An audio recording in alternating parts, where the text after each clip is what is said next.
Hello friends, welcome to Gargi classes. आज date है 2 नवंबर 2020 और देख लेते हैं इंडियन एक्सप्रेस के एडिटोरियल पेज और आइडिया पेज से हम कौन से आर्टिकल्स डिस्कस करेंगे। पहले ready for take off. Air India की जो ऑक्शन के लिए गवर्नमेंट ने शुरुआत की थी कि कैसे भी करके बिडर्स को अट्रैक्ट किया जाए, तो अभी कुछ दो चेंजेस और लाए गए हैं, वो जानेंगे। पूरी सिचुएशन को जानने की कोशिश करेंगे डिसइन्वेस्टमेंट की। हैंड एंड सिकल ये बिल्कुल काम का नहीं है अपने, क्योंकि ये वेस्ट बंगाल की पॉलिटिक्स, एक तरफ कांग्रेस, दूसरी तरफ जो कम्युनिस्ट पार्टी है, दोनों के बीच में अलायंस वेस्ट बंगाल में, और दोनों के दोनों एक दूसरे के ऑपोजिशन में खड़े हैं केरला में। तो पॉलिटिक्स है बिल्कुल काम की नहीं है। ये आर्टिकल ठीक है, इसके बारे में बात करेंगे। Offices at war. आपको इसके बारे में ब्रीफिंग एक बार दे चुका हूँ मैं, जिसमें एक आर्टिकल आया था, बताया गया था कि जो आंध्र प्रदेश के करंट चीफ मिनिस्टर है, उन्होंने कुछ ब्लेम लगाए हैं सुप्रीम कोर्ट के जज हैं जस्टिस रमन्ना, और उनसे एसोसिएटेड जो भी उनके जो आंध्र प्रदेश हाई कोर्ट के मेंबर्स हैं, जजेस हैं, उनके बीच में कुछ अलायंस है और उनको कहीं ना कहीं डर लग रहा है। डर का मतलब उनको यूँ लगता है, जो चीफ मिनिस्टर हैं उनको यूँ लगता है कि वो कहीं ना कहीं कुछ कॉन्स्पिरेसी कर रहे हैं, कैसे भी करके डेमोक्रेटिकली इलेक्टेड गवर्नमेंट को डिस्टेबलाइज करने के लिए। तो देखेंगे क्या इशू है और क्या क्या कंसर्न्स यहाँ पे आ सकते हैं, वो जानने की कोशिश करेंगे इस आर्टिकल के through. Then will discuss about this 70s का क्या लेसन था, जैसे कि वैक्सीन प्लान हम अभी कर सकते हैं।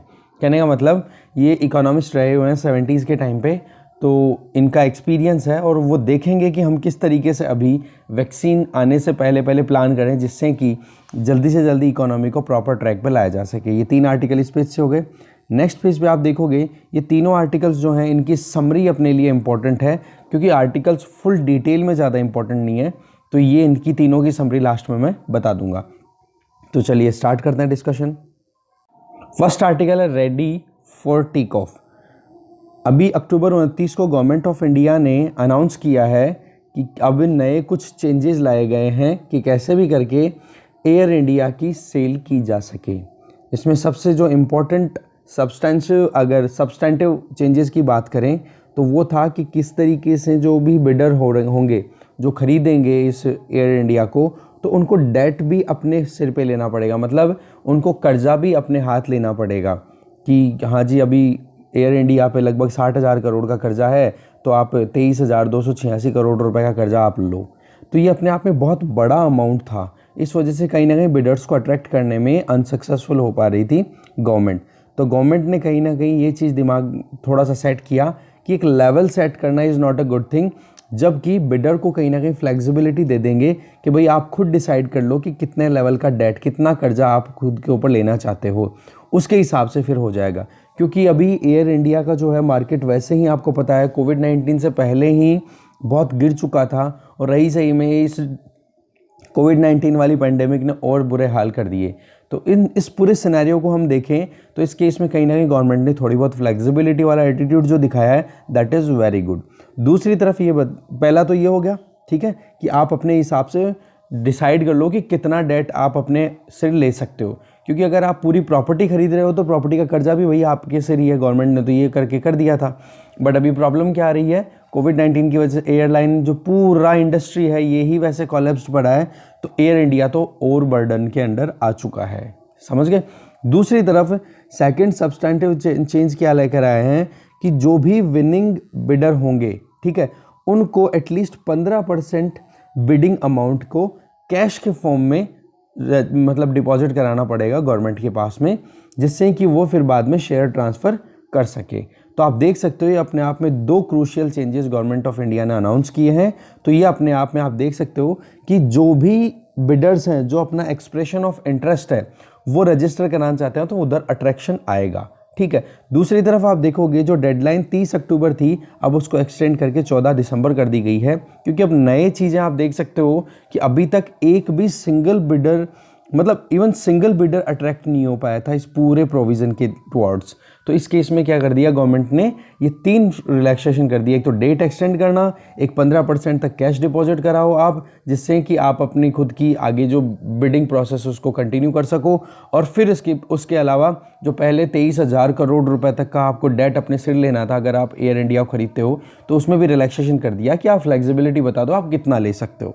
तो गवर्नमेंट कहीं ना कहीं एक आशा लगा करके बैठी है कि इस तरीके से ये जो अट्रैक्टिव प्रोपोजिशन सेट किए हैं तो कहीं ना कहीं बिडर्स को अट्रैक्ट कर पाएंगे। तो आप देख सकते हो इसके पहले गवर्नमेंट ने क्या किया था, एक लेवल फिक्स कर दिया था कि भाई आपको 23,000 करोड़ रुपए तो अपने सिर पे लेने ही पड़ेंगे, क्योंकि अगर करंट स्टेटस की बात करें तो एयर इंडिया पे लगभग 60,000 करोड़ का डेट है। तो आप देख सकते हो पहले से ही कितना बर्डन है। एयरलाइन इंडस्ट्री ऑलरेडी क्राइसिस का सामना कर रही है, और उसके बावजूद अगर 23,000 करोड़ का कर्जा लेकर के कोई सामान खरीदा, आप खुद देखो कोई नई चीज़ खरीदोगे तो क्या कर्जे में जाकर के लोगे क्या? वहाँ पर अगर हाँ सामने वाली पार्टी आपको थोड़ी बहुत फ्लेक्सिबिलिटी दे कि भाई चलो ठीक है 23,000 करोड़ नहीं, आप अपने हिसाब से देख लो कितना कर्जा ले सकते हो, फिर उसके हिसाब से अंडरस्टैंडिंग एंड नेगोशिएशंस हो और उसके बाद में फिर आप हैंड ओवर कर दो, तो वो एक पॉसिबिलिटी कहीं ना कहीं बन जाती है। तो कहने का मतलब ये है कि डेट एक्यूमुलेशन लगातार होता चला जा रहा है। रही सही में गवर्नमेंट के ऊपर प्रेशर भी है, क्योंकि गवर्नमेंट के पास में स्पेस नहीं है कि कैसे भी करके फिस्कल स्टिमुलस दे सके इकोनॉमी का, क्योंकि इकोनॉमी बहुत क्राइसिस का सामना कर रही है। जैसा कि प्रीवियस 1-2 आर्टिकल्स में हमने देखा भी था, आपको याद होगा कि आप अगर इकोनॉमी को स्टिमुलेट करना चाहते हो, आपके पास फिस्कल स्पेस नहीं है, तो जो भी आपकी एंटिटीज़ हैं, जो भी आपके इंस्टीट्यूशंस हैं, उनमें डिसइन्वेस्टमेंट कर लो, उनसे पैसा निकाल लो, क्योंकि इस क्राइसिस से निकलना हमारे लिए बहुत ज़रूरी है। नहीं तो जितना डिले करेंगे उतनी ज़्यादा परेशानी हमारे लिए बढ़ती रह जाएगी। तो कहने का मतलब यही हो गया, गवर्नमेंट ने कैसे भी करके बिडर्स के लिए एक आप कर सकते हो कि एक ओपन प्लेटफॉर्म कर दिया कि जो बिडर्स अभी तक अनअट्रैक्टिव देख रहे थे इस पूरे मतलब इस बिडिंग प्रोसेस को, या फिर गवर्नमेंट की तरफ से जो प्रोविज़न किए गए थे, अब वो कहीं ना कहीं थोड़ा बहुत अपने को एक कंफर्टेबल जोन में ला करके आगे बढ़ पाएंगे। ठीक है, तो इस तरीके से ये पूरा का पूरा देख सकते हो। अब गवर्नमेंट है, बिडर है, ये वैसे ही स्ट्रगल करते जा रहे हैं। जैसे मैंने आपको बताया, अभी अक्टूबर में जैसे ही रिवाइवल हुआ एयर ट्रैफिक का, तो मई के टाइम में मई मंथ में जितना ट्रैफिक था उसका डबल हो गया। बट कोविड-19 से पहले जितना ट्रैफिक था ना एयर का, उसका अभी भी आधा ट्रैफिक ही है। तो ये और ज़्यादा एक थोड़ी सी ग्रेव सिचुएशन आती हुई दिखाई दे रही है इस पूरे इंडस्ट्री की बात करें।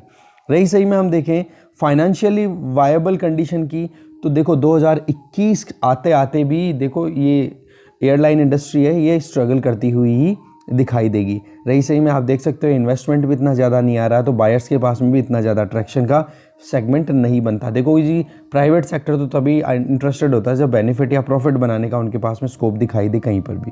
ठीक है, तो इस तरीके से आप देख सकते हो एयर इंडिया लगातार हर साल कुछ ना कुछ क्राइसिस का सामना करता हुआ दिखाई दे रहा है। और शुरुआत की गई थी बिडिंग के लिए गवर्नमेंट ऑफ इंडिया के द्वारा 2018 में, अभी तक एक सिंगल बिडर तक नहीं आया था, आप देखो, इसलिए गवर्नमेंट ने ये रिफॉर्म किए हैं। तो पॉइंट ये निकल के आता है कि कैसे भी करके अब देखें कि किस तरीके से आगे काम होगा। गवर्नमेंट भी अब जो है मनी ज़्यादा लीक नहीं करना चाहती है, क्योंकि अब बहुत ज़्यादा एक वही होती है कि एक फर्म जब आपको बहुत ही ज़्यादा बर्बाद ही कर दे तो फिर बाद में आप निकालोगे ही उसको।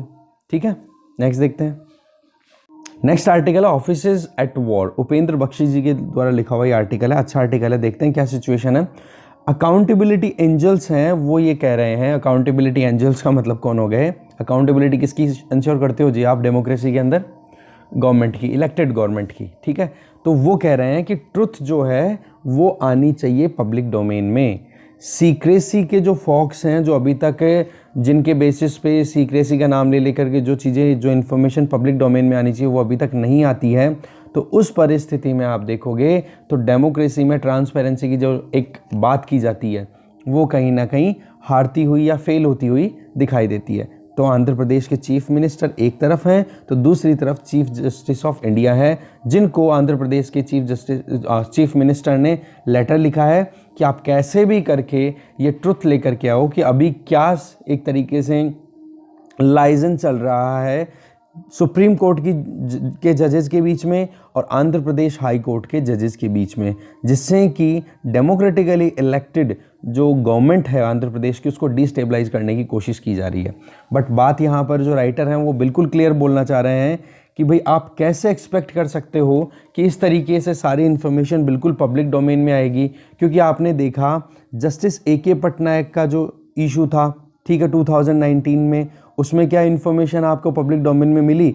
इसी तरीके से आप देखो जो कॉन्स्पिरेसी CJI रंजन गोगोई के अगेंस्ट में हुई थी, ठीक है, तो वो क्या आपको ओपनली आपको मिली थी पब्लिक डोमेन में, क्योंकि यहाँ पर पॉइंट आ जाता है जुडिशियल इंडिपेंडेंस का। ये जब आर्ग्यूमेंट आ जाता है ना कि जुडिशरी हमारे, जैसे ये आपको पता है कि हमारे कॉन्स्टिट्यूशन का सेलिएंट फीचर है एक कि इंडिपेंडेंट जुडिशरी, जो हमने कहाँ से लिया प्लीज़ कमेंट बॉक्स में बताना मुझे, ठीक है, कि इंडिपेंडेंट जुडिशरी का प्रोविज़न हमने कौन से कंट्री के कॉन्स्टिट्यूशन से लिया है। तो इस तरीके से देख सकते हो कि अभी एक्सपेक्ट करना कि भाई इस तरीके से पब्लिक डोमेन में आकर के चीफ जस्टिस ऑफ इंडिया बिल्कुल ओपनली कह देंगे कि भाई आप बिल्कुल सही कह रहे हो या फिर ये रिलेशन है इनका, तो वहाँ पर तो देखो जी एग्जीक्यूटिव अपनी डिमांड पूरी कराने के लिए जुडिशरी पे ज़्यादा प्रेशर नहीं बना सकते। रही सही में आप देखोगे आंध्र प्रदेश के जो CM उन्होंने कहा कि हमारी न्यूट्रलिटी पे क्वेश्चन है कि हम आराम मतलब एक बैलेंस्ड वे में डेवलपमेंट करना चाह रहे हैं आंध्र प्रदेश में, और दूसरी तरफ एक नेक्सस के लिए भी वो ब्लेम कर रहे हैं कि हाई कोर्ट और चीफ जस्टिस के अंडर जो अब अपकमिंग चीफ जस्टिस बनेंगे NV रमन्ना, ठीक है, 48th CJI बनेंगे, जैसे ही हमारे अभी करंट CJI जो हैं ऐसे बोबडे जी, जब उनका रिटायरमेंट होगा 23 अप्रैल 2021 को, तो उसके बाद में नेक्स्ट जो CJI बनेंगे वो NV रमन्ना है। तो CM ऑफ आंध्र प्रदेश को ये थ्रेट है कि NV रमन्ना कहीं ना कहीं इनको परेशान करेंगे। अब मैं थोड़ा सा आगे वाले पैराग्राफ की एक इन्फॉर्मेशन दे देता हूँ कि क्यों। देखो CM अभी चल रही है YSR कांग्रेस, ठीक है, YSR कांग्रेस की आंध्र प्रदेश में गवर्नमेंट चल रही है। दूसरी तरफ ऑपोजिशन में कौन बैठे हैं, चंद्रबाबू नायडू, ठीक है, TDP के। अब आपको बताना होना चाहिए कि जो जस्टिस NV रमन्ना अभी सुप्रीम कोर्ट के जज हैं, ये पहले एक लीगल एडवाइज़र रह चुके हैं TDP के, तो इनको यूँ लगता है कि ये TDP के फेवर में कुछ ना कुछ करने की कोशिश कर रहे हैं, जिसकी वजह से एक लेजिटिमेट गवर्नमेंट जो कि डेमोक्रेटिकली इलेक्ट होकर के आई है उसको डिस्टेबलाइज करने में TDP की हेल्प कर रहे हैं। तो आप देख सकते हो ये अपने आप में बहुत बड़ा सवाल है, जुडिशरी पे सीधा क्वेश्चन उठाया जा रहा है, ठीक है। और अब अगर प्रीवियस कुछ इश्यूज़ की बात करें, कुछ ऑर्डर्स की बात करें सुप्रीम कोर्ट के, तो आप जैसे कि प्रशांत भूषण जी का जो केस था उसमें क्या किया था, उन्होंने चीफ जस्टिस ऐसे बोबडे की फ़ोटो, ऐसे चीफ जस्टिस ऐसे बोबडे जी की फ़ोटो को हार्ले डेविडसन के साथ में शो करके जो कमेंट किया था, फिर उसके बाद में ये कहा कि पिछले 4 चीफ जस्टिस के टाइम पे हमारी जुडिशरी जो बिल्कुल इरोड हो चुकी है अपनी फंक्शनिंग में, तो उनके कमेंट में उनको कंटेम्प्ट ऑफ कोर्ट का चार्ज लगाया गया था, उन पर कंटेम्प्ट चार्जेस लगाए गए थे। तो एग्जैक्टली यहाँ पर भी ये चीज़ कहीं ना कहीं ध्यान में देने वाली बात है कि कहीं इस तरीके से CJI रिटेलिएट ना कर दे। वो बात अलग है कि देखने वाली बात है कि आगे होता है क्या। रही सही में हम देखें, चीफ मिनिस्टर जो हैं वो कॉन्स्टिट्यूशनल रेमेडी के ऊपर ज़्यादा विश्वास नहीं कर रहे हैं। वो एक तरीके से आप देखोगे तो उनका जो तरीका है दैट इज़ लाइक अपमानजनक, लाइक एक तरीके से उन्होंने सीधा अटैक किया है जुडिशरी की इंडिपेंडेंस पे, ठीक है। तो आप देख सकते हो कि CJI की ड्यूटी क्या है, क्या उनका डिस्क्रिशन रहेगा, किस तरीके से वो आगे फंक्शन करना चाहेंगे, that's all up to him, ठीक है। वो क्या करते हैं वो देखने वाली बात है। अब बात ये आ जाती है कि आगे अब क्या होगा, क्योंकि अभी ये जो पूरा इशू है ना, तो आप एक तरीके से देख सकते हो इसमें कि कहीं ना कहीं रूड और रफ है कि सीधा CJI को आपने एक लेटर लिख दिया कि आपके पास में बैठने वाले जजेज हैं वो कहीं ना कहीं इम्पार्शियल नहीं है। तो इसमें इश्यूज़ क्या निकल के आते हैं, देखो नंबर 1, CM ने जो एलिगेशन लगाया है कि गवर्नमेंट को डिस्टेबलाइज करने की कोशिश की जा रही है, तो भाई उसमें तो आप सीधा का सीधा सुप्रीम कोर्ट के ऊपर जो सुप्रीम कोर्ट के जज हैं उनको आप सीधा का सीधा हिट कर रहे हो, और जबकि आपके पास में कोई एविडेंस भी नहीं है, कोई सबूत भी नहीं है। क्योंकि शुरुआत में देखो जस्टिस तो तभी मिलती है ना आपके पास में सबूत कितने हैं, ठीक है। दूसरा पॉइंट ये आ जाता है जो इनकम्बेंट जजेस हैं, जस्टिसेज हैं, चाहे वो chief justice of high court of Hyderabad या फिर अपन कह सकते हैं आंध्र प्रदेश, और दूसरी तरफ आप सीधा जस्टिस रमन्ना को अटैक कर रहे हो, तो वो भी तो अपने आप में देख सकते हो ना कि सीधा का सीधा आपने जो पावर सेपरेशन का जो हमारा सेगमेंट आर्टिकल 50 के अंडर DPSP में, तो आप देख सकते हो वो कहीं ना कहीं ब्रीच होता हुआ दे रहा है। तीसरा आप देखोगे कि प्रेस नोट आप सीधा लेटर जो आपने एक तो सीजीआई को भेजा, ठीक है, तो आपको एक कहने का मतलब कहीं ना कहीं एक व्हील तो होना ही चाहिए ना कहीं एक पर्दे के पीछे ये कम्युनिकेशन होना चाहिए था। आपने इसको पहले ही पब्लिक डोमेन में डाल दिया। तो ये 3 कंसर्न यहाँ पे अपने आप में बड़े आते हैं। तो अब बात ये आती है कि चीफ जस्टिस जो हैं हमारे, वो कैसे रिएक्ट कर सकते हैं या फिर इस पूरे इश्यू पे एक्ट कर सकते हैं। क्योंकि हमें पता है कि प्रीवियस 2 डिसीजन जिनके बारे में मैंने प्रशांत भूषण जी का एग्जाम्पल आपको बताया कि किस तरीके से कंटेम्प्ट चार्जेस ऑलरेडी उन पे लगाए जा चुके हैं। अब बात ये आ जाती है कि जस्टिस रमन्ना पे ये जो पूरा बायसनेस का जो पूरा एक एलिगेशन लगाया जा रहा है, या हम कह सकते हैं उनका जो एक मूल्यांकन किया जा रहा है, ग्रेवामैन का मतलब होता है कि उनका मूल्यांकन किस तरीके से किया जा रहा है। तो आप देखोगे कि टीडीपी के वो पहले लीगल एडवाइजर रह चुके हैं, ये मैंने आपको बताया, लॉयर थे जिस टाइम पे, ठीक है। तो उस टाइम पे उनका जो रिलेशन था उसका कहीं ना कहीं वो कहीं कोरिलेशन क्रिएट करने की कोशिश कर रहे हैं कि उसी वजह से वो अभी कहीं ना कहीं गवर्नमेंट को डिस्टेबलाइज करने में Chandrababu Naidu led TDP opposition को हेल्प कर रहे हैं वो, ठीक है। तो ये जो पॉइंट है ना, ये अपने आप में थोड़ा कंसर्निंग है। दूसरी चीज़ ये कि जब 2016 में एक पॉइंट यहाँ पे राइटर बताना चाह रहे हैं, मतलब सुप्रीम कोर्ट की फंक्शनिंग से रिलेटेड कि प्रीवियस क्या बिहेवियर रहा है। देखो वैसे सुप्रीम कोर्ट का हमारे पता है कि रिव्यू का उनके हाथ में पावर होती है कि वो अपने खुद के पुराने वर्डिक्ट्स को रिव्यू कर सकते हैं और उनको लगे कि प्रीवियसली जो जजमेंट था उस जजमेंट को करेक्ट करने की ज़रूरत है तो वो फिर करेक्ट कर देंगे। जैसे मैं आपको बताऊं, जैसे सुप्रीम कोर्ट का एक वर्डिक्ट था पर्टिकुलर बोले इस पे जो एलजीबीटी कम्युनिटी थी उससे रिलेटेड, तो सुप्रीम कोर्ट ने पहले उसको एक तरीके से इल्लीगल डिक्लेयर कर दिया था कि ये भाई नेचुरल जो प्रोसेस होता है, नेचुरल जो पूरा सिस्टम होता है, नेचर के अगेंस्ट में जाकर के आप होमोसेक्सुअलिटी को प्रमोट करने की बात करते हो। उसके बाद में फिर वो इशू दोबारा से सुप्रीम कोर्ट के पास में आता है 3 से 4 साल बाद में, तो सुप्रीम कोर्ट कहते हैं कि भाई नहीं, हमसे ये प्रीवियसली गलती हुई थी, हम हमारे खुद के वर्डिक्ट को करेक्ट करते हैं और एलजीबीटी कम्युनिटी जो है वो एकदम एक्सेप्टेबल है और टाइम के साथ में हमें बदलना पड़ेगा, ऐसे करके। तो मतलब खुद के वर्डिक्ट को सुप्रीम कोर्ट रिव्यू भी कर सकती है तो चेंज भी कर सकती है। तो मेरा पॉइंट यहाँ पे आ जाता है कि प्रीवियस जो टेंडेंसी रही है सुप्रीम कोर्ट की या जजेस की, वो हम थोड़ा सा देखें तो उससे आइडिया लग सकता है, बट एक्यूरेसी नहीं आएगी। क्योंकि हो सकता है हम यहाँ पे इस पैराग्राफ में जो इन्फॉर्मेशन मैं अभी आपको बताऊँ यहाँ पे पढ़ के, तो उस चीज़ का मतलब ये नहीं कि एग्जैक्टली ये का ये इंटरप्रिटेशन अब आएगा। हो सकता है सर्कमस्टांसेस चेंज होने की वजह से या फिर जजों की सोच में चेंज आने की वजह से कुछ ना कुछ उनको अलग पॉइंट मिले। तो हुआ क्या था, 2016 में जस्टिस चेम्बलेश्वर ने एक इंटरनल नोट दिया था कॉलेजियम्स को। कॉलेजियम आपको पता है जो कि नेम रिकमेंड करती है गवर्नमेंट ऑफ इंडिया को, पर्टिकुलरली प्रेसिडेंट को अपन बात करें कि भाई इनकी आप हायर जुडिशरी हाई कोर्ट और सुप्रीम कोर्ट में अपॉइंटमेंट करो। तो इन्होंने उस कॉलेजियम को एक नोट लिखा, ठीक है, जो कि अब पब्लिक डोमेन में है, बाद में आया, उसी टाइम पे नहीं आया था, ठीक है। तो उन्होंने सजेस्ट ये किया कि भाई कहीं ना कहीं एक कॉलेजियम जो है वो अनड्यू प्रॉक्सिमिटी दिखा रहा है। अनड्यू प्रॉक्सिमिटी मतलब क्या हो जाता है कि जिसकी ज़रूरत नहीं है, कि जहाँ पर एग्जीक्यूटिव्स का इन्फ्लुएंस हो कॉलेजियम पे जुडिशरी में जजेस की अपॉइंटमेंट को लेकर के। मैं रिपीट कर रहा हूँ, अनड्यू प्रॉक्सिमिटी का मतलब कि भाई जिसकी ज़रूरत ही नहीं है वो आप नज़दीक या मत दिखाओ। क्योंकि जुडिशरी हमारे इंडिपेंडेंट है, तो कॉलेजियम जब भी नाम रिकमेंड करे तो एग्जीक्यूटिव्स के प्रेशर में आके ना करे, क्योंकि अल्टीमेटली अपॉइंट तो एग्जीक्यूटिव्स को करना है।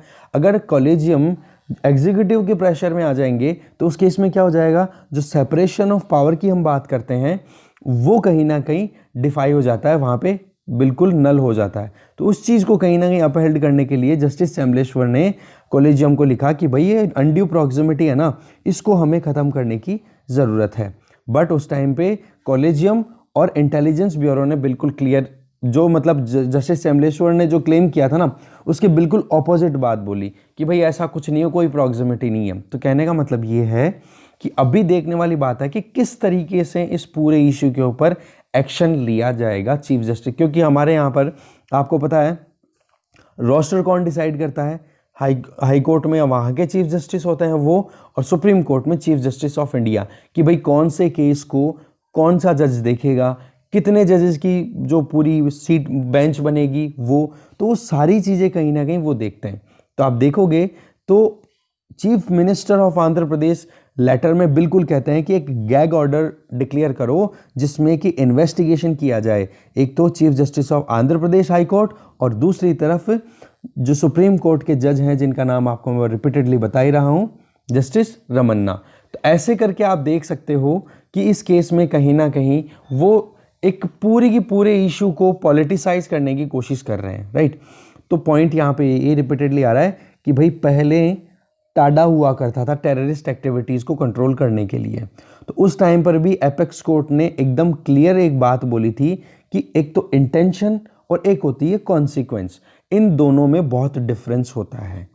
इंटेंशन का क्या है कि क्या सोच के आप कर रहे हो, जैसे आप पढ़ाई करते हो फॉर एग्जाम्पल, जैसे कांट का अगर आपने इमैनुअल कांट की थ्योरीज पढ़ी हैं अभी तक एथिक्स में जो पेपर 4 होता है उसमें, तो आपने थोड़ा बहुत दिमाग लगाया होगा वहाँ पे कि किस तरीके से हम सोच के क्या कर रहे हैं। जैसे आप प्रिपरेशन कर रहे हो तो आप पूरी ताकत लगा रहे हो, अच्छे से पढ़ रहे हो, टारगेट आपका यूपीएससी क्रैक करना है या फिर जो भी आप एग्जाम की प्रिपरेशन कर रहे हो वो क्रैक करना है, तो आपकी इंटेंशन बिल्कुल क्लियर है। अब कॉन्सिक्वेंस में आपको चाहे रिजल्ट प्लस मिले चाहे माइनस मिले वो मैटर नहीं करता, बट अगर आपका रिजल्ट प्लस आ गया और आपको अप्रिसिएशन मिलना शुरू हो गया, अरे वाह बहुत अच्छा परफॉर्म किया, बढ़िया हो गया, सिलेक्शन हो गया, पर पता पड़ा कि आपने वहाँ पर घूस दी थी, पता पड़ा कि आपने चीटिंग करके फिर बाद में रैंक गेन की है, तो वो कहीं ना कहीं यहाँ पे आपको इंटरप्रिटेशन में थोड़ा सा गैप लाने की ज़रूरत है। दैट मीन्स अगर कॉन्सिक्वेंस आपके पास में है तो आप इंटेंशन को आप कहीं ना कहीं अगर इंटरप्रेट करने की कोशिश करोगे तो वो गलत हो जाएगा। तो कहने का मतलब इंटेंशन को प्रूव होने की ज़रूरत है कि क्या सोच करके आप आगे बढ़े थे, राइट। तो यही चीज़ टेररिस्ट एक्टिविटीज़ के लिए भी बोला था कि टाडा के अंडर में जो केसेस आ रहे हैं ना उनमें हम ये तो देखें ना कि इंटेंशन क्या थी और कॉन्सिक्वेंस क्या थे, उनको अलग अलग तरीके से। ये नहीं कि कॉन्सिक्वेंस अगर ब्लास्ट हो गया, बॉम्ब ब्लास्ट हो गया, तो इसका मतलब ये नहीं कि उसकी इंटेंशन क्या थी, वो पता नहीं किस बेसिस पे क्या सोच के कर रहा था, वो चीज़ें क्लियर होनी ज़रूरी है। तो कहने का मतलब यहाँ पर यही है कि यहाँ पर चीफ मिनिस्टर जो हैं वो अपनी क्या इंटेंशन रखते हैं, क्या इंटेंशन ये जजेस की जो लॉबी बनती हुई नेक्सस जो बता रहे हैं यहाँ पे वो बनती हुई दिखाई दे रही है, तो उनमें कहीं ना कहीं और आगे इनका क्या रिजल्ट आने वाला है उन चीज़ों को देखना बहुत ज़रूरी है। हाँ, ये एक चीज़ और कि जो गवर्नमेंट ऑफ इंडिया आपको पता है बीजेपी लेड अभी गवर्नमेंट है, तो उनके एक लीडर हैं अश्विनी कुमार उपाध्याय, तो उन्होंने अपने खुद के अटॉर्नी जनरल के वेणुगोपाल जी को कहा है कि भाई आप जल्दी से जल्दी इसके ऊपर इस केस को अपने हैंडल करो, सुप्रीम कोर्ट में एक पटिशन अप्लाई करो कि भाई जल्दी से जल्दी ये जो चीफ मिनिस्टर इस तरीके से जो काम कर रहे हैं ना कि जुडिशरी के अगेंस्ट में जा रहे हैं या जुडिशरी पे सवाल उठा रहे हैं, तो इसको फाइनल आउट करो जल्दी से जल्दी, नहीं तो ऐसे तो इस तरीके से तो एक कहते हैं ना एक नया ही ज्यूरिसडिक्शन शुरू हो जाएगा जहां पर इंडिपेंडेंस ऑफ जुडिशरी को बार बार क्वेश्चन किया जाएगा, तो इस पे तो लगाम लगनी ज़रूरी है। और इशू क्या है वो यहाँ पर इस पैराग्राफ में बताया हुआ है कि अभी करंटली अकाउंटेबिलिटी एंजल्स मतलब गवर्नमेंट की बात यह है कि अमरावती, अब आपको पता है कि गवर्नमेंट वहाँ आंध्र प्रदेश की गवर्नमेंट जो अमरावती को वहाँ की कैपिटल बनाना चाह रही है, ठीक है, वहाँ पे प्रोसेस भी चल रहा है, अमरावती कमिंग मतलब 10 साल के बाद में वहाँ बन जाएगी। 10 साल का मतलब 2014 के में आंध्र प्रदेश बना था, ये तेलंगाना बना था 2024 में, 10 साल तक हैदराबाद से ही चल रहा है पूरा एडमिनिस्ट्रेशन, ठीक है। तो आप देखोगे वहाँ पर ज़मीन के लेन देन से रिलेटेड इशू है ये सारा का सारा, समझ गए। तो उसमें ये चाह रहे हैं कि वो कैसे भी करके जल्दी से जल्दी एक्सपीडिशियसली जल्दी से जल्दी सीबीआई इन्वेस्टिगेशन हो और जो भी इसमें इन्वॉल्व है उन सब पे सवाल उठाया जाए। तो राइटर जो हैं वो एक ही चीज़ बोलते हैं कि हमारे जो यूनियन लॉ मिनिस्टर रविशंकर प्रसाद, उनको अब जल्दी से जल्दी इस इशू को एक टैकल करने की ज़रूरत है, नहीं तो जस्टिस का सुपर सेशन होना शुरू हो जाएगा अगर एग्जीक्यूटिव इस तरीके से ब्रीच करेंगे। ज़्यादा भी नहीं तो हमारे जस्टिस सिस्टम में अगर हम सवाल उठाएंगे या फिर उन पर अगर डाउट करेंगे तो फिर कैसे हमारा देश अच्छे से काम कर पाएगा। ठीक है, नेक्स्ट आर्टिकल देखते हैं। 70s lesson for vaccine plan. अभी आपको पता है वैक्सीन आने वाला है, बट सवाल सबसे बड़ा है कि भाई किसको वैक्सीन पहले दिया जाए, किसको बाद में दिया जाए। तो यहाँ पर राइटर एक बहुत ही अच्छी स्टार्ट्स लेकर के आ रहे हैं, स्टैटिस्टिक्स, कि किस तरीके से जब हम नॉर्मल कंडीशंस में थे, मॉन्टेस्क्यू अहलूवालिया, इनका नाम आपने सुना होगा, नहीं सुना तो मैं बता देता हूँ, जो अर्स्टवाइल प्लानिंग कमीशन जो था उसके ये मनमोहन सिंह सरकार जो चल रही थी उनके अंडर में उस टाइम पे वो वाइस चेयरमैन थे उसके, प्लानिंग कमीशन के। चेयरमैन तो ये प्राइम मिनिस्टर होते ही हैं, जैसे नीति आयोग के हैं, तो वाइस चेयरमैन हो गए, ठीक है। तो इस तरीके से मोंटेक सिंह अहलूवालिया जो खुद एक इकोनॉमिस्ट थे, उन्होंने एक प्रैक्टिकल एक्सपीरियंस शेयर किया कि इंडिया जब नॉर्मल सर्कमस्टांसेस में था तभी लगभग अपनी पूरी पॉपुलेशन का केवल 65% बच्चे जो कि 5 साल से कम उम्र के हैं उनको वैक्सीनेशन दे पाया था। दैट मीन्स 150 मिलियन बच्चों में से 100 मिलियन बच्चों को ही वैक्सीनेशन मिला था। और आज हम कोविड-19 के वैक्सीन की बात करते हैं और उसमें हम वैक्सीनेशन देना चाहते हैं 200 मिलियन लोगों को, जबकि सर्कमस्टांसेस नॉर्मल नहीं है, एबनॉर्मल है। तो क्या वाकई में ऐसा पॉसिबल हो पाएगा?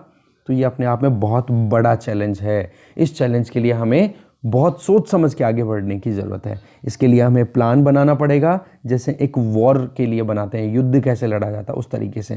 रही सही में इसके लिए हमें डेटा की बहुत ज़्यादा ज़रूरत पड़ेगी और रियलिस्टिक, और आप कह सकते हो ना कि लोकल रियलिटीज़ को ध्यान में रखते हुए फिर आप प्लान आउट करो, जिसमें फर्स्ट टास्क आ जाती है that is real statistical system, कि क्या वाकई में हमारे यहाँ पर ऐसा कुछ है जो कि प्रॉपर डेटा, प्रॉपर इन्फॉर्मेशन दे सके। क्योंकि हमारे यहाँ पर हेल्थ स्टैटिस्टिक्स भी वीकर है, तो रही सही में विलेज लेवल पे जो काम करते हैं लोग, वो काम प्रॉपर नहीं है। तो कहने का मतलब डेटा को हमें कॉम्प्लीमेंट करना पड़ेगा गैस वर्किंग से, आइडिया, अंदाज से, ठीक है, क्योंकि डेटा हमारे पास प्रॉपर नहीं है।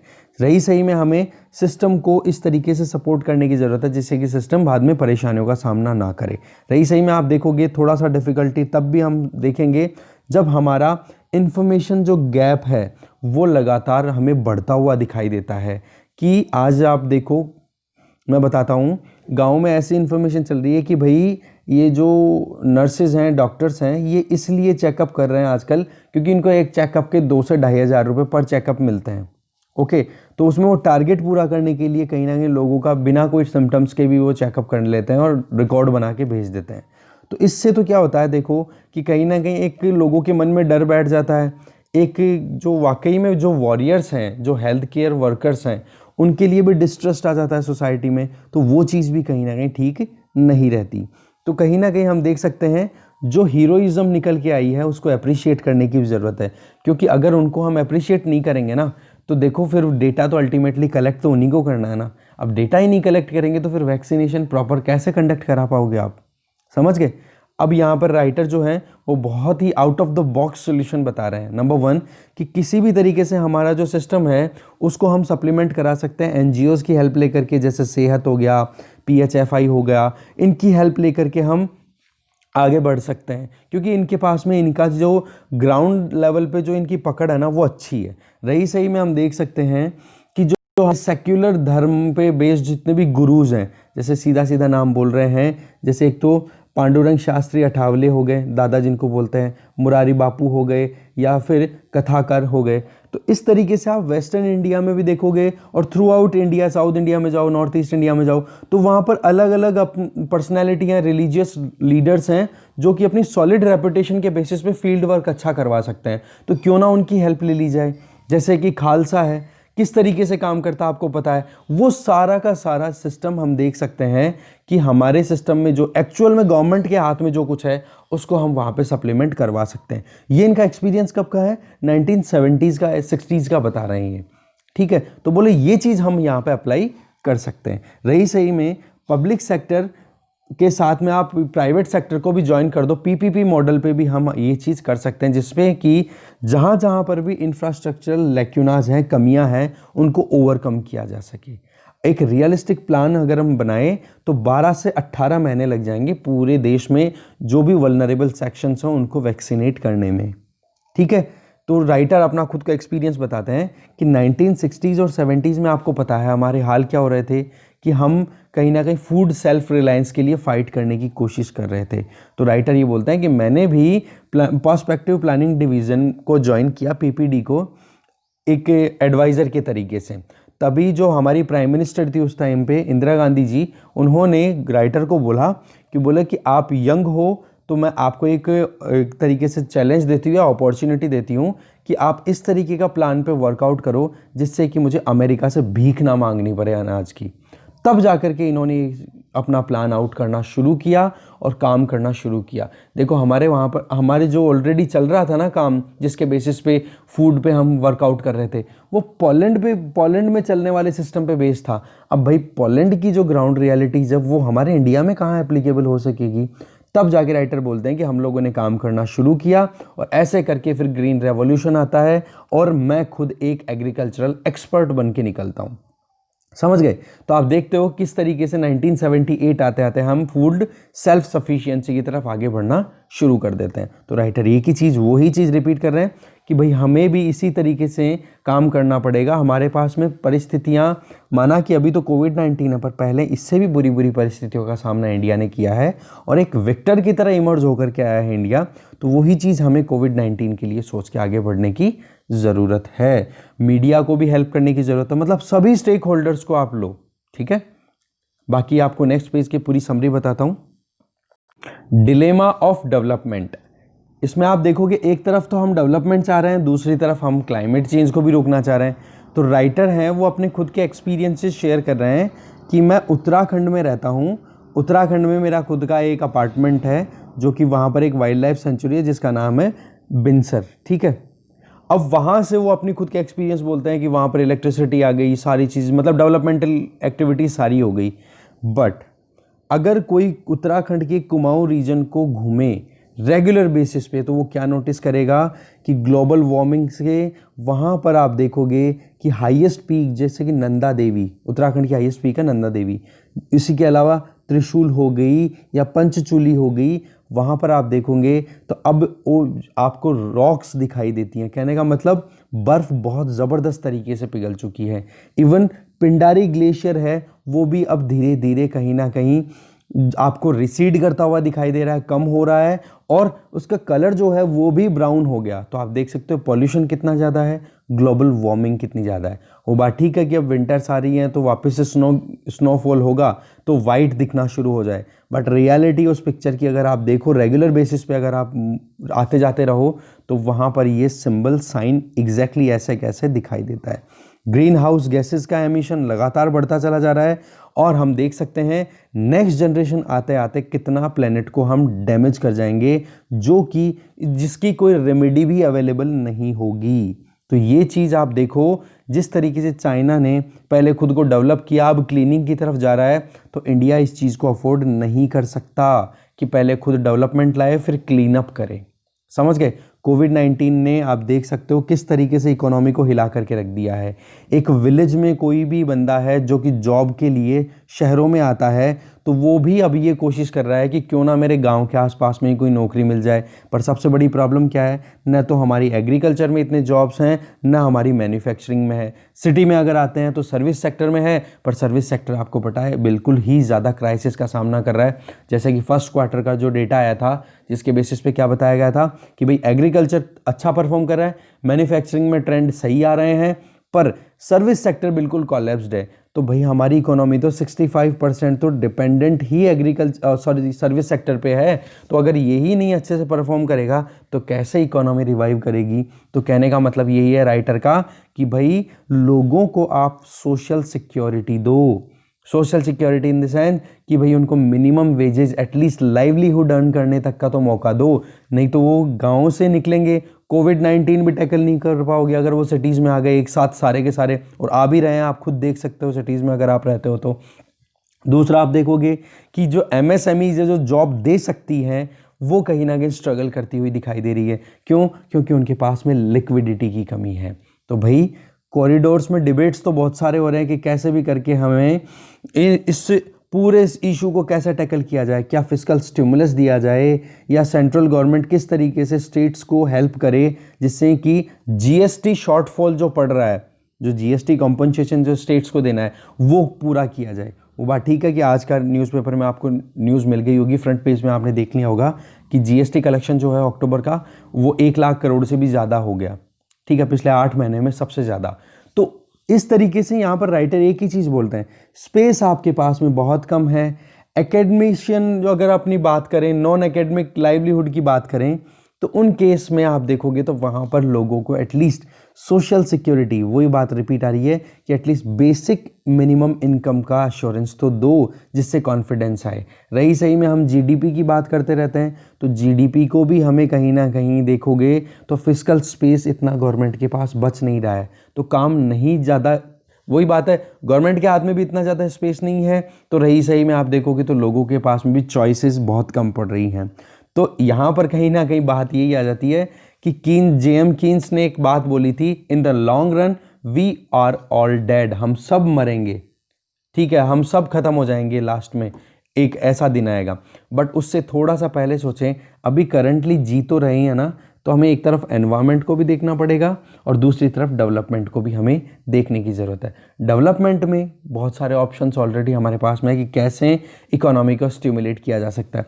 इंफ्रास्ट्रक्चरल प्रोजेक्ट्स लेकर के आओ, डिसइन्वेस्टमेंट करो, प्राइवेट सेक्टर को ऑटोमेटिकली अपने आप अट्रैक्शन मिलेगा तो वो भी इन्वेस्ट करेगा, तो जॉब अपॉर्चुनिटी क्रिएट होगी।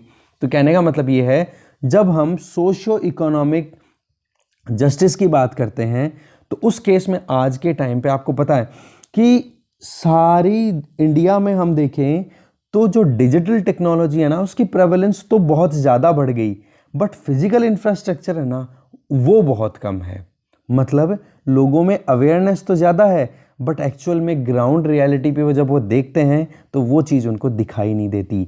तो कहने का मतलब यही है भाई, इस गैप को कम करो या ख़त्म करो, क्योंकि लोगों में अवेयरनेस आती है तो नई नई पॉसिबिलिटीज़ पे काम करना शुरू करते हैं, और नई नई पॉसिबिलिटीज़ को अगर आप एग्जीक्यूट करने के लिए सपोर्टिव एनवायरनमेंट, सपोर्टिव इंफ्रास्ट्रक्चर नहीं बना पाते हो तो फिर वो डीमोटिवेट करती है यूथ को, ठीक है। तो इस तरीके से एनवायरनमेंट और लोकल लोगों के बारे में भी सोचने की ज़रूरत है। तो इस तरीके से एक तरफ डेवलपमेंट है तो दूसरी तरफ environment, this is the dilemma of development, ठीक है। नेक्स्ट आर्टिकल की समरी देखते हैं। इस आर्टिकल में फिर से वही चीज़ आई है जो मैं बार बार आपको पहले बता चुका हूँ कि सेक्युलरिज्म का जो मॉडल है वेस्टर्न कंट्रीज़ का, वो किस तरीके से इंडियन मॉडल से डिफरेंट है, जिसमें मैंने बताया था आपको कि वहाँ पर स्टेट और रिलीजन के बीच में कोई लेना देना नहीं होता, क्योंकि पहले चर्च की डोमिनेंस थी तो लोगों को बहुत सारी परेशानियों का सामना करना पड़ता था। चर्च एक इंडिविजुअल को रैशनल होने से रोकता था, तो दूसरी तरफ अगर साइंटिफिक कोई टेम्पर डेवलप करना चाह रहा था तो चर्च उसको रोक देता था। तो उन चीज़ों को ख़त्म करके फिर बाद में आपको पता है चर्च को और स्टेट को अलग कर दिया गया। और रही सही में आप देखोगे फ्रांस की अगर पर्टिकुलर बात करें, जहाँ पर आपको पूरा किस्सा पता है, बता ही दिया मैंने प्रीवियस डिस्कशंस में कि किस तरीके से वहाँ पर अपनी जो कॉन्स्टिट्यूशनल फ्रीडम है, जिसमें right to freedom of speech and expression के अंडर में एक मिडिल स्कूल की टीचर ने प्रॉफेट मोहम्मद के कार्टून दिखाए तो उनको कैसे असैसिनेट कर दिया गया, और फिर उसके बाद में चर्चेज़ में अटैक हो रहे हैं नाइव्स से। तो कहने का मतलब ये है कि यहाँ पर फिर सेक्युलरिज्म पे क्वेश्चन आ जाता है कि रिलीजियस इश्यूज़ के बेस्ड पे आप कॉन्स्टिट्यूशनल प्रोविजंस को डिफाइन नहीं कर सकते। तो पॉइंट यहाँ पे आता है कि फ्रांस में शुरुआत कब होती है, बोलो 1905 में कानून बनता है जिसके बेसिस पे ये चीज़ें फाइनलाइज होती है। बोलो मॉडल क्या था, तो पहला तो ये कि रिलीजन और इंडिविजुअल का क्या रिलेशन होना चाहिए, दूसरा था स्टेट और इंडिविजुअल का क्या रिलेशन होना चाहिए, और तीसरा स्टेट और रिलीजन का क्या रिलेशन होना चाहिए। तो यहाँ पर इंडिविजुअल तो देखो दोनों में कॉमन है, स्टेट और रिलीजन में, बट वहाँ पर चर्चेज़ की ज़्यादा डोमिनेंस हो पा रही थी ना, तो इस वजह से कहीं ना कहीं फाइनल आउट क्या किया गया, एक कमेटी बिठाई गई थी, उसने यही कहा कि भाई हमें स्टेट और चर्च के बीच में एक सेपरेशन लाना पड़ेगा, तब जाके हमारे यहाँ पर इंडिपेंडेंटली काम होगा। कहने का मतलब अगर कोई बुर्खा पहने, अगर कोई कैप पहन करके जॉब मांगने आए तो आप वहाँ पर डिस्क्रिमिनेट नहीं करोगे। गवर्नमेंट कहीं पर भी स्कूल में या एम्प्लॉयमेंट में कहीं इंटरवेंशन नहीं करेगी रिलीजियस सिंबल्स को देख करके। बट दूसरी तरफ ये भी ज़रूरी है कि कोई अपने रिलीजियस सिंबल्स को इतना ज़्यादा हाईलाइट करके भी ना दिखाएं जिसकी वजह से वो ये कोशिश करे कि दूसरे रिलीजन को सबऑर्डिनेट शो करे। कहने का मतलब अगर एक क्रिश्चियन अगर क्रॉस पहन के आता है गले में, तो इतना बड़ा क्रॉस नहीं होना चाहिए कि वो कहीं ना कहीं शो ऑफ हो, नहीं, वो छोटा सा पहन सकता है सिंबॉलिकली। यही चीज़ फिर बाद में फ्रांस में फाइनल आउट होती है।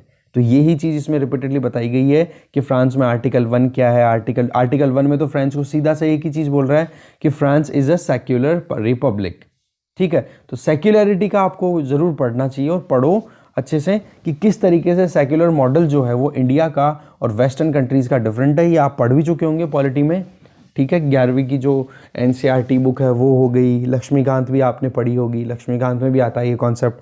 तो यही चीज़ इसमें रिपीटेडली बताई जा रही है। तो पॉइंट भी क्यों कि वहाँ पर ये चीज़ बोली जा रही है कि अब रिव्यू किया जाए, क्योंकि फ्रांस में भी अटैक बहुत देखे जा रहे हैं। पर एक कमेंट यहाँ पे बहुत ही अच्छा बता रहे हैं राइटर कि एक बार सरकोजी, ठीक है, उन्होंने ये बोला, सरकोजी मतलब प्रेसिडेंट थे फ्रांस के, फॉर्मर प्रेसिडेंट। उनके टाइम पे एक स्कॉलर थे जिनका नाम था ओलिवर रॉय। उन्होंने ये बोला कि बोले जो लोग बुर्का पहनते हैं, बुरके पे जहाँ जहाँ पर भी बुरके को बैन किया गया, जैसे फ्रांस में कर दिया गया था 2011 में, ठीक है, जिस टाइम प्रेसिडेंट सरकोजी थे, और साथ में जहाँ जहाँ पर सेक्युलर पॉलिसी चल रही है, बुर्का बैन कर दिया, सेक्युलर पॉलिसी चल रही है, वहाँ पर रिलीजियस वायलेंस देखी ज़्यादा जा रही है। तभी इस चीज़ को काउंटर किया जाता है गिलिस कैपल के द्वारा। वो कहते हैं कि भाई ब्रिटेन में तो ऐसे हमारे कोई ना तो सेक्युलर पॉलिसी है ना कुछ और, बट फ्रांस से ज़्यादा अटैक हो रहे हैं। तो कहने का मतलब जो इस्लामोफोबिया का जो पूरा इशू है ना, उसको आप देख सकते हो वर्ल्ड पर्सपेक्टिव में, तो उसको कहीं ना कहीं उस ध्यान में रखते हुए अब पॉलिसीज़ को रिव्यू भी किया जा रहा है, जिसमें आप देख सकते हो फ्रांस अभी सबसे आगे है, क्योंकि वो अभी करंट एक विक्टिम है, या फिर आप देख सकते हो कि किस तरीके से परेशानियों का सामना कर रहा है। ठीक है, नेक्स्ट आर्टिकल देखते हैं। नेक्स्ट आर्टिकल है एन एपिडेमिक ओवर अरेस्ट। आपको पता है कि हमारा जो क्रिमिनल जस्टिस सिस्टम है वो कितना वीक है, और क्रिमिनल जस्टिस सिस्टम में 3 मेन पिलर है, पुलिस, कोर्ट्स और प्रिजन।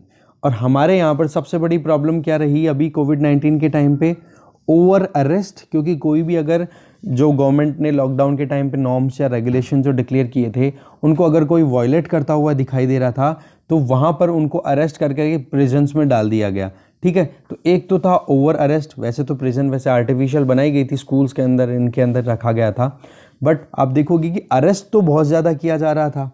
पर हमारे पुलिस में जो कमियां हैं, पुलिसिंग में जो कमियां हैं, जो इनहेरिटेड प्रॉब्लम्स हैं, उनको सॉर्ट आउट किया नहीं गया।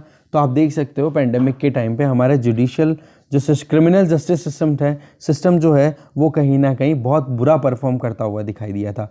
और इससे रिलेटेड 1-2 आर्टिकल्स हमने देखे भी थे कि किस तरीके से हमारे यहाँ पर जो पूरे जुडिशरी प्रॉपर फंक्शनिंग कर रही थी, उसकी फंक्शनिंग में भी कितने ग्लिचेज आए। जैसे कि वर्चुअल हियरिंग शुरू हो गई, ठीक है, इन नेटवर्क पे डिजिटली, मतलब डिजिटल कोर्ट्स चलना शुरू हो गए थे, तो उसकी वजह से एक तो हियरिंग डिले होने शुरू हो गई।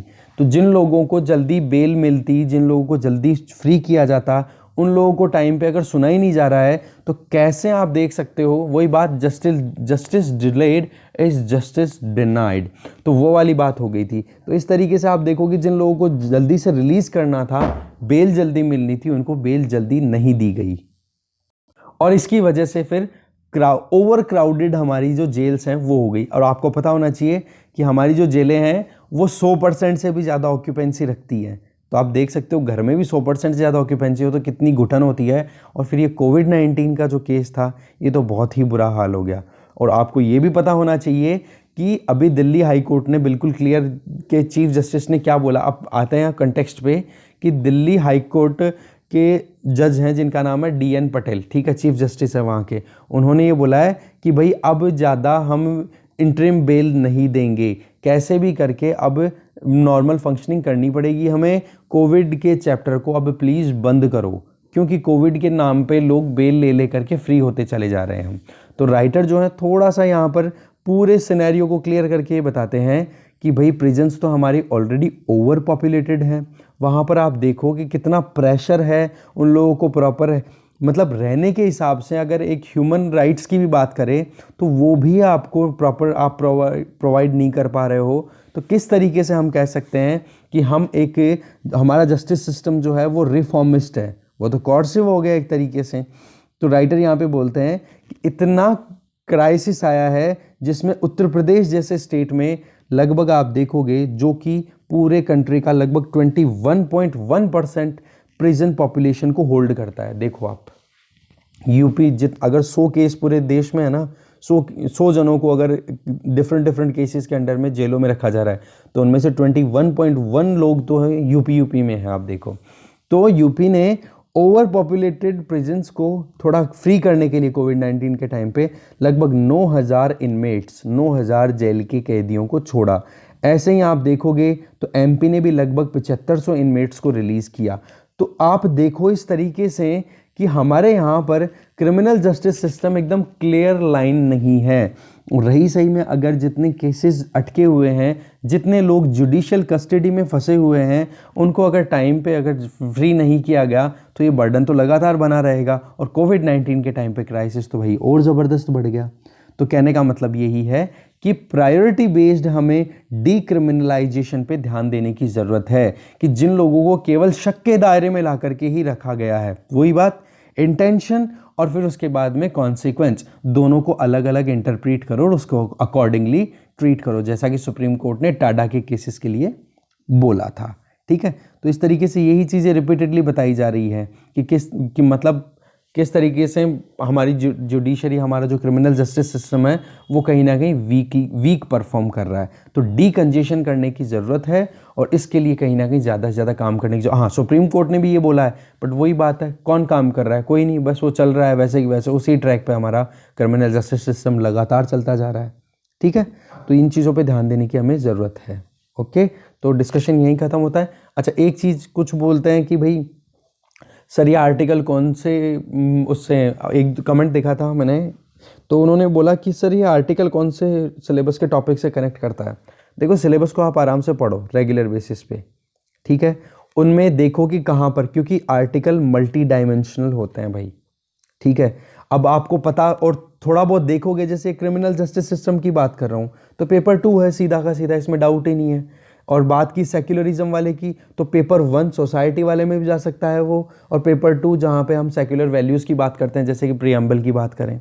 इसी तरीके से आप देखोगे ये कोविड-19 फर्स्ट आर्टिकल जो मैंने एयर इंडिया वाला बताया, वो दोनों में जा सकता है कि गवर्नेंस में भी आप थोड़ा सा उसको कोरिलेट कर सकते हो कि किस तरीके से गवर्नमेंट अपने आप को फ्लेक्सिबल भी बनाने की कोशिश कर रही है, और दूसरी तरफ आप देख सकते हो डिसइन्वेस्टमेंट का, तो आप पेपर 3 इकोनॉमी से भी कर सकते हो। तो ये मल्टी डायमेंशनल होते हैं। जो दूसरा आर्टिकल जो देखा, जिसमें आंध्र प्रदेश के चीफ मिनिस्टर कुछ मतलब लेटर भेजते हैं चीफ जस्टिस ऑफ इंडिया को, वो आप गवर्नेंस में, जुडिशरी की फंक्शनिंग में पेपर 2 में जा सकते हो। ठीक है, और यहाँ पर आप पेपर जो थर्ड वाला जो है, जिसमें वो भी गवर्नेंस से रिलेटेड कि कोविड-19 को हम कैसा टैकल कर सकते हैं, तो उसमें आप पेपर 2 में तो क्या देख सकते हो कि कैसे प्लानिंग बननी चाहिए, और उसी को पेपर 3 में कैसे लगा दोगे साइंस एंड टेक्नोलॉजी में, कि इस तरीके से हम कोविड-19 वैक्सीन को जो है सर्कुलेट भी कर सकते हैं। तो ये असिस्ट करते हैं। देखो, टॉपिक सारे इंटरकनेक्टेड हैं, डिपेंड ये करता है कि आप कौन से पेपर में आंसर लिख रहे हो। जैसे पेपर 3 में आप आंसर लिख रहे हो, तो आप वहाँ पर आपका जो डोमिनेटिंग फैक्टर जो होना चाहिए ना, वो इकोनॉमी होना चाहिए, साइंस एंड टेक्नोलॉजी होना चाहिए, एग्रीकल्चर होना चाहिए। समझ रहे हो? तो इस तरीके से आपको थोड़ा मल्टी डायमेंशनल होना पड़ेगा। एक टॉपिक को आप किस किस तरीके से सोच सकते हो, क्योंकि आप 100% ज्ञानी नहीं बन सकते हो। आपको यूज़ करना आना चाहिए। आपके पास में एक चाकू है, आप उससे सब्जी काटते हो या किसी का मर्डर करते हो, ये आपके ऊपर है। समझ गए? मर्डर करना नहीं है, वैसे मैं एक एग्जांपल दे रहा हूँ। चलिए ठीक है, थैंक यू वेरी मच।